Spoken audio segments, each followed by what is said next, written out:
Tyler with TJX Survival. I wanted to do something a little bit different today. So when it comes to survival, obviously the main thing is don't die. Okay, we got that. But to really get technical about how to not die, you have to understand the things that you need to deal with in order to not die. So there's always fire, water, shelter, food, communications, power for that communications, medical, and security. If you can secure all of those items, you will be just fine. Now, when it comes to that, your situation or the situation you're in will dictate what you need the most. Oftentimes in my area, the first thing that you need is shelter. Okay, shelter in the form of a vehicle, shelter in the form of protection from the sun or protection from the cold, because that'll usually kill you first. But one thing that people don't often mention, and this should really be the first and number one thing up front, is if you prepare properly, all this stuff's irrelevant. So if I have a cell phone that works and I can get rescue, I'm good to go. Or if I have a ham radio backup because my cell phone failed, I'm good to go. So I like to take the approach of being hardened against the problem by being prepared properly to begin with. And the way that I do that, for me at least, honestly, is with my cell phone.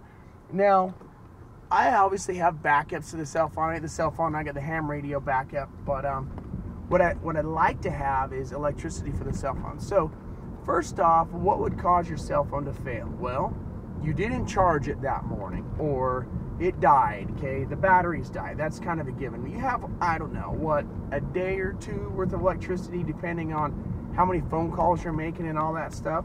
So as long as you've got that initial charge, you're good. But let's say you forgot to charge it. Or let's say you're in a vehicle that breaks down in the backcountry and you're stuck. Your cell phone's going to work for a short amount of time. Now, it may not have coverage. You might need to climb to the top of a hill to get coverage before coming back to the shelter of your vehicle. But that's the key. Now, what if we could extend that out by 5.5 or more charges? Now, if there's a way to do that, it just makes sense, because if I can get 5 more charges, that's like 5 to 10 more days of electricity. So let's say your vehicle's down. Let's say it's the battery that died, or the alternator died and your battery eventually got sucked dry. If you're running into a situation like that, then you need extra power. So I'm gonna pull over for a second. What I have done in order to overcome that is I got a hold of Anker and have decided to demo a couple of their devices. Now this one I look at like a USB uninterruptible power supply, UPS, said it wrong. An uninterruptible power supply for your phone. What that means is this. There's 2 options to charge this device, and this is, let me get the name of this so I don't slaughter it, the Anker PowerCore Turbo portable charger. Now, the reason is that it's a turbo is that it powers up so fast. It only takes 8 minutes of this being plugged into an outlet in order to charge this device up to give your cell phone a full and complete charge. So times 8 times 5, whatever that ends up being, that's how long it takes to charge this up enough to get 5 charges out of your phone.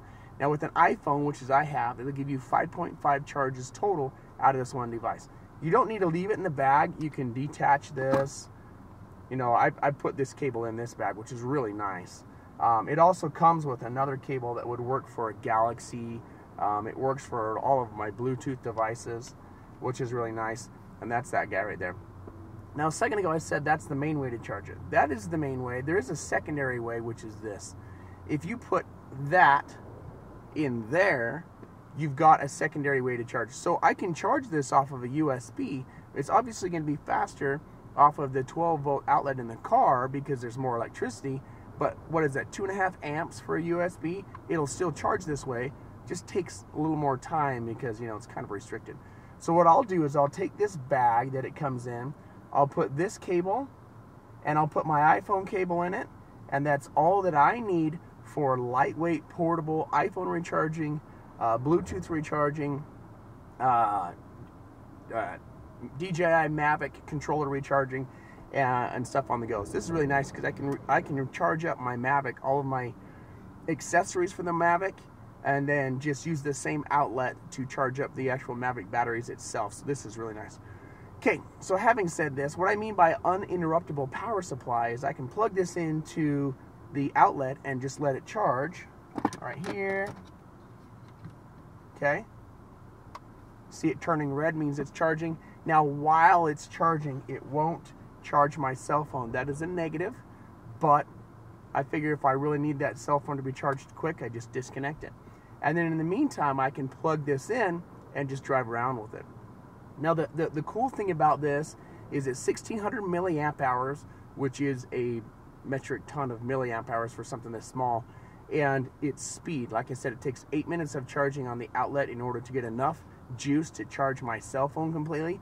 It's not going to speed charge my phone at that rate, but it will fill this bank up. So what that means is, let's say I got a half-an-hour commute. I just let this plugged in. I leave it plugged in during my half-an-hour commute, and then I plug my cell phone in it, or bring this in with me to where I work and plug my cell phone, and just they all shut off when the power's done. That's one thing that I think is really awesome. Once your cell phone stops drawing power from the device disengages. It doesn't sit there and waste electricity pushing out to your phone until it dies. So, because I'm not so good at memorizing, let me give you a little bit of the specs on it. Ultra rapid recharge. It's got a car charger over 10 times faster than standard charges. 1600 milliamp at a 4.8 amp output. External battery for iPhone, Samsung, all that fun stuff. It's 85% faster than other charges. It takes 8 minutes to charge the iPhone. And 5.5 charges for an iPhone 6, 3.5 for Galaxy S6, 1.5 for an iPad Mini 4. And like I said earlier, I can charge them both at the same time. So the whole point of all of this story is this. If you got a device like this, you can just leave it in your car. And if crap hits the fan, you can just take that device and leave with you. You'll have 5 charges for your iPhone, 3 charges for your Galaxy. Essentially what that does is it extends your window of communication so that you can go further days before you are disconnected from connectivity. Also, it's a really nice, handy thing to have if you're out doing stuff downtown and you can't sit in a car and charge, or if you're at a restaurant or something. Just disconnect that puppy, throw it in your bag, and go. Alright guys, hopefully this is valuable to you. I like it because it's something really unique. It's a speed charger that you can leave in your car and still get things recharged without sitting there running the gas. I know me, for filming, that's nice because I'll turn my car off and I'll put the battery operated recharging devices in here to charge my Mavic, to charge my Canon batteries, to charge my DJI Osmo when I'm out and filming. That way I'm not burning gas when I should be just recharging stuff. So hopefully this is valuable to you. If it is, leave a comment down below. If you got any other cool gadgets like this you want to show me, I'm really interested in this stuff because it allows me to be a little more off-grid and more mobile and still have power. Anyway, the link for this is down in the discussion box below the video. There's a URL. Just hit that if you're interested in one. And leave comments down below. Thanks for watching T-Jack Survival.